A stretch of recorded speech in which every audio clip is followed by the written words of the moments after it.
Olá, tudo bem, aluno? Muita saudade. A gente está aqui remotamente produzindo conteúdo para vocês. A gente vai precisar dessas aulas para dar continuidade ao nosso trabalho. Nesse momento, a ideia é fazer uma breve revisão para que a gente tenha condição, e você também, obviamente, para responder a nossa prova bimestral, que vai ser trabalhada via plataforma Google Sala de Aula. Então, essa aula de hoje, do professor Edvaldo Júnior, História, nós vamos fazer uma breve revisão do conteúdo que você vai encontrar na plataforma para a gente ter o nosso trabalho dessa primeira etapa encerrado, tá bom?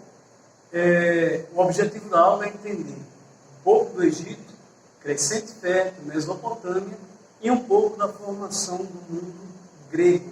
Então, a ideia nossa é fazer esse trabalho aqui para vocês, tá? Bom, vamos lá, né? Primeiro que eu queria só relembrar para vocês o seguinte. Quando a gente faz uma aula presencial, obviamente você vai tirar dúvida com o professor ali no momento. Como essa aula é uma aula gravada, eu preciso que você tenha acesso ao seu material, leia seu material, porque é fundamental para o entendimento do que você vai ver aqui. Tudo bem? Vamos lá? Olha só. As primeiras civilizações. A ideia é trabalhar um pouco do Egito, da Mesopotâmia, que é Oriente, depois um pouco dos fenícios, ali no Oriente Médio, e depois um pouco da Grécia Antiga. Só a formação, tá? A gente fala primeiras civilizações, obviamente que aí você já tem uma dicotomia, Oriente e Ocidente. E a ideia da aula é essa mesma. Trabalhar primeiro um pouquinho da Antiguidade Oriental e o começo ali da Grécia Antiga. Só lembrando, geograficamente, obviamente, você está no Ocidente, Grécia e Roma, Oriente, Egito e Mesopotâmia. Tudo bem? Então vamos relembrar. Quando a gente começa a estudar as primeiras civilizações, a primeira coisa que a gente tem que tomar como referência e conceito é essa região chamada Crescente Fértil. É um assunto que vai envolver um pouco de geografia. Quem está no ensino médio tem que começar a compreender esses aspectos da sua prova do Enem. Não há mais uma unidade, uma coisa central, uma disciplina que não comungue de outras ideias. Então é fundamental que você compreenda que a história está conjugada com geografia, com filosofia. A gente trabalha ciências humanas. Então, esse mapinha aqui tem que estar na tua cabeça, querido. Por que tem que estar na tua cabeça? Porque ele ajuda a formar um conceito. O que é o conceito do Crescente Fértil? Essa estrutura aqui, que lembra uma lua, ela vai necessariamente abarcar uma região onde você tem rios importantíssimos. No caso do Egito, você tem o rio Nilo. No caso da Mesopotâmia, o rio Tigre e o Eufrates. Lá nos Hebreus, tu tem também o rio Jordão. Então, são civilizações que nasceram às margens de grandes rios. No caso do Egito, o Egito está na África. Tem que ser colocado isso para vocês. O Egito, ele é africano. Então, essa necessidade de mapear o Egito é porque, quando a gente trabalha em Egito, geralmente as pessoas têm uma ideia, eu já vi até, inclusive, alguns materiais que falam assim, ó, Egito está no Oriente Próximo. Bom, o que é Oriente Próximo? Isso é um preconceito. Oriente Próximo porque está próximo à Europa. Próximo à Europa não quer dizer absolutamente nada em se tratando de uma civilização africana. E o Crescente Fértil é essa região que vai ser envolvida pelo rio Nilo quando ele transborda, molha toda essa região. Olha aqui, ó, rio Nilo, Egito. Esse pequeno pedaço aqui, e ele vai desaguar exatamente no Mediterrâneo. Só para lembrar, o rio Nilo, ele nasce no coração da África, Sempre no mesmo momento do ano acontece um degelo. Sim, na África acontece degelo, cadeia de montanha altíssima. Essa água vem com muita força e ela vai subir, obviamente, e desaguar no Mediterrâneo. E é aí que você vê o surgimento da civilização egípcia. Quando essa água transborda, ela forma pequenos afluentes chamados de wades ou vades, tanto faz. Essa pronúncia, inclusive, ela não se tem a necessidade de se traduzir ela. W-A-D-I-S, wades ou vades, são pequenos rios que se formam. E aí, qual é a lógica da coisa? O rio transborda sempre numa mesma época do ano. Culturalmente, o povo egípcio é mais ou menos assim, ó, 6 meses carregando pedra, construções gigantescas, obras públicas, uma servidão coletiva impressionante, uma teocracia. O faraó, ele é Deus, Theos, Deus, o poder de Deus.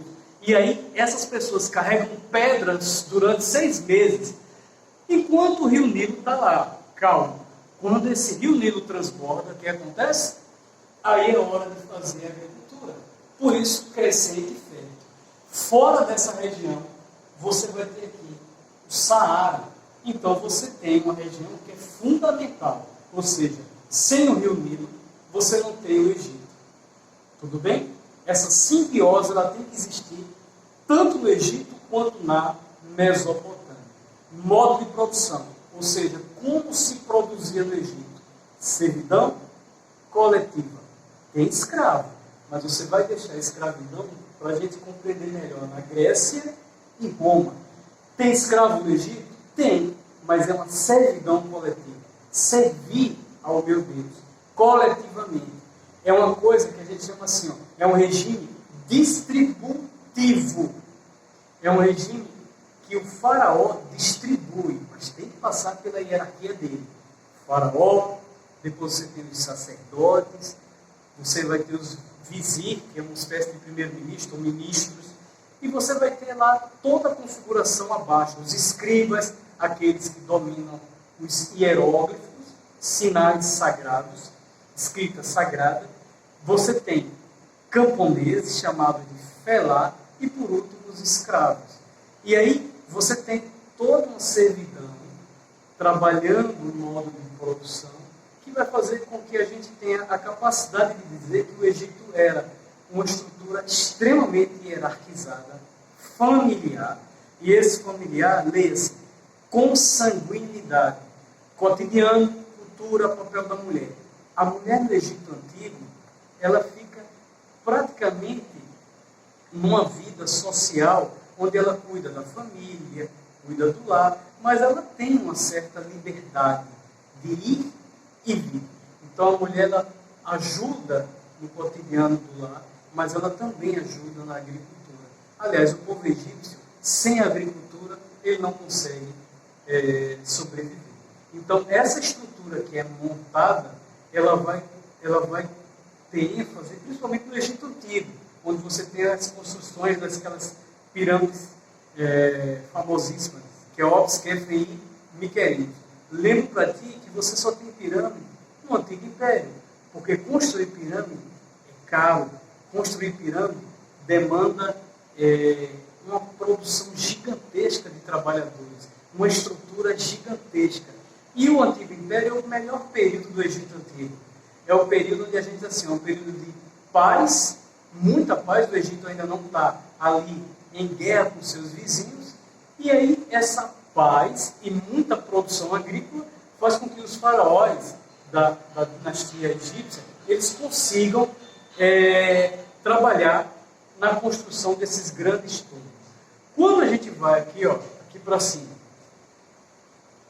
para a Mesopotâmia, você vai ver ali o rio Tigre e o rio Eufrates. Outra civilização importantíssima. O Tigre e o Eufrates também transbordam. Só que as enchentes desses dois rios, elas são muito fortes. Elas chegam a ser muito, muito diferentes do Egito Antigo. E a Mesopotâmia, ela é um corredor. Ela é um corredor entre a Ásia e o Mediterrâneo. Então, esse corredor, que vai fazer com que a Mesopotâmia subsista, é exatamente o que vai dar nome, e a tradução é essa: meso, do grego meio, pótamos, rio, terra entre rios.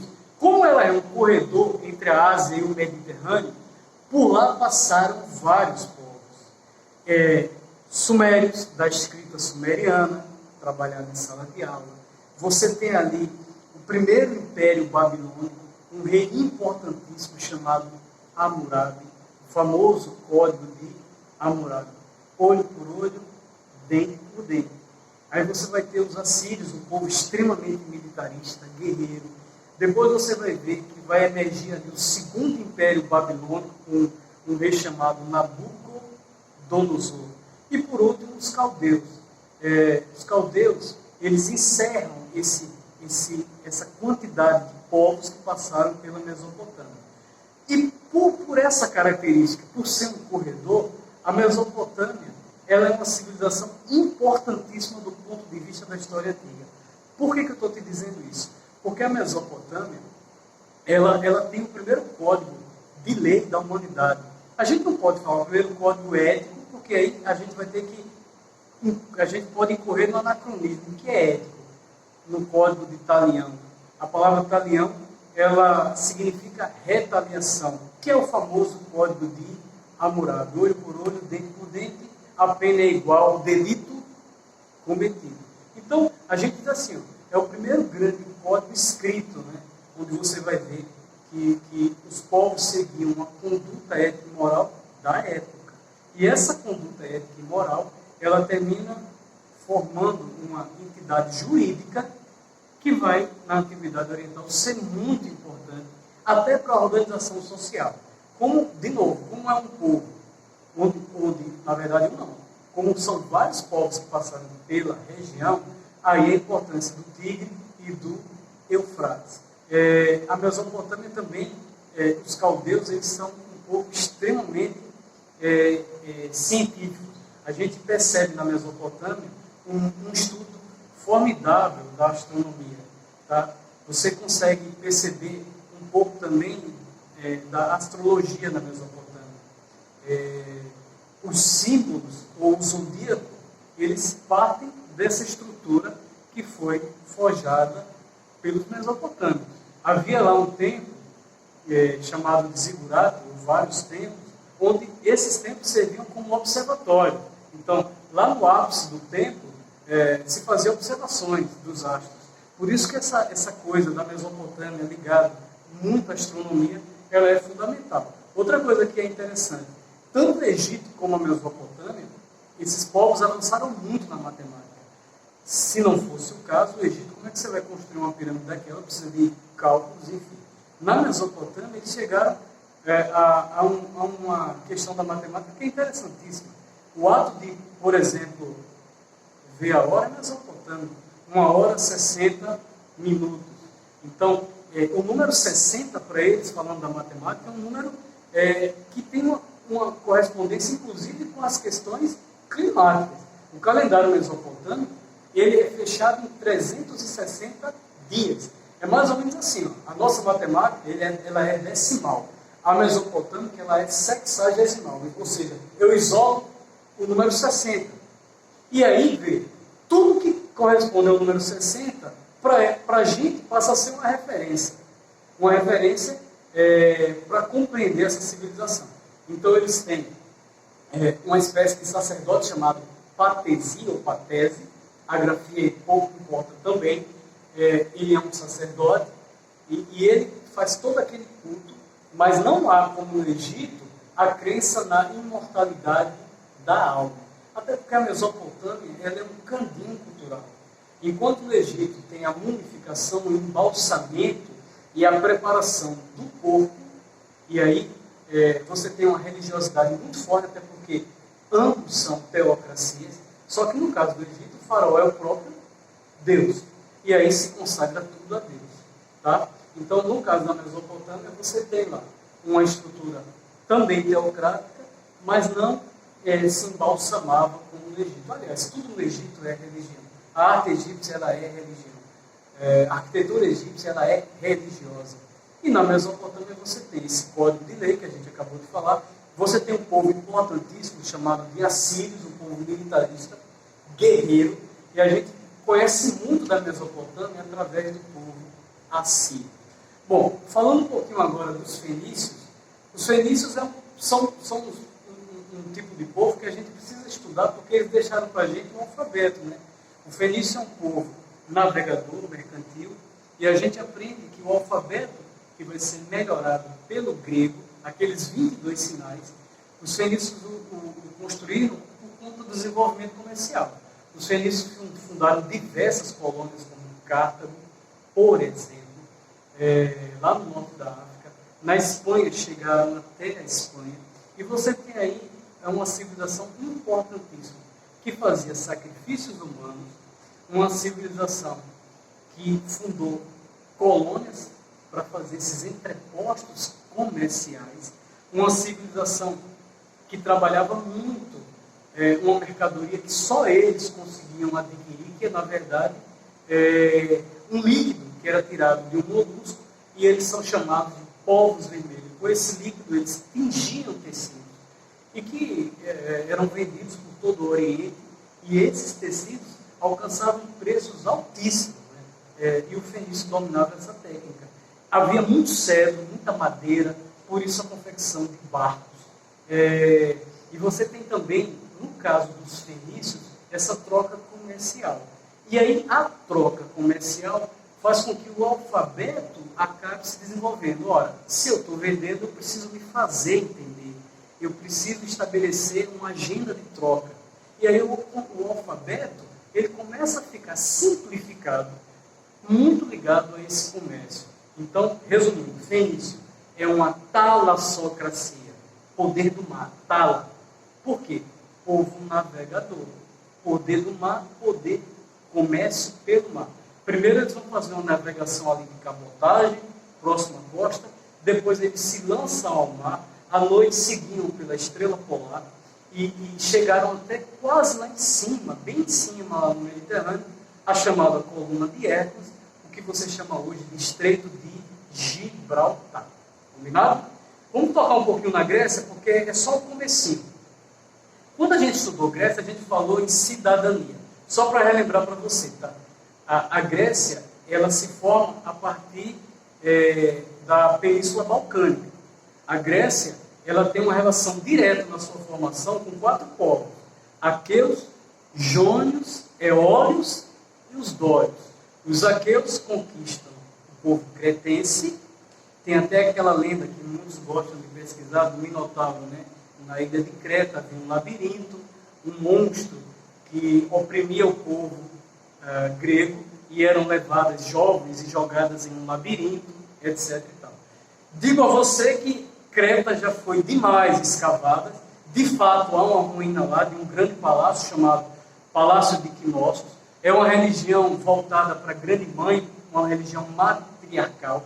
Havia sim festas em relação a esse animal, a esse touro, por isso essa configuração com a mitologia. Havia um rei chamado Minos, daí o nome Minotauro. Mas o que eu queria dizer é que Creta é uma ilha importante, comercial. E o aqueu que chega primeiro lá no continente, da Península Balcânica, termina conquistando a ilha de Creta. E aí você tem a formação de uma civilização chamada Aqueia Cretense. E daí você vai ver a chegada lá em cima dos eólios, dos jônios e dos dórios. Os dórios lá na frente vai dar origem ao espartano, e os outros uma configuração do povo ateniense. No período arcaico, você vai ver a formação de diversas cidades-estados gregas. E dentro dessas cidades-estados gregas, a polis, a cidade, vai ter origem ao que a gente chama de política.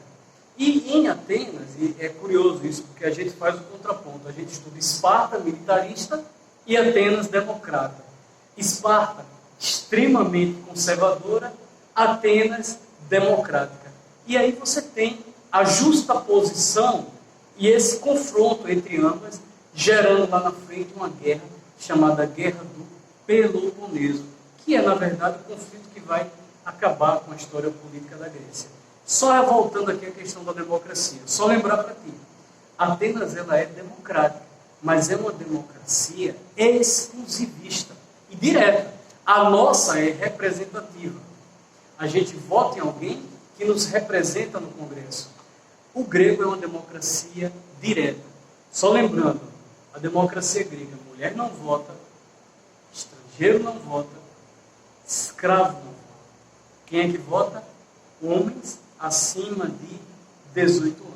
Enquanto você tem em Atenas uma questão muito ligada à democracia, em Esparta você tem uma sociedade extremamente fechada e militarista. Tudo bem? Bom, quando você for assistir essa aula, eu vou encerrar por aqui, você dê uma olhada no teu material, lembrando que você vai fazer um exercício, a nossa prova bimestral, que vai ser disponibilizada na plataforma, tá, do Google Classroom.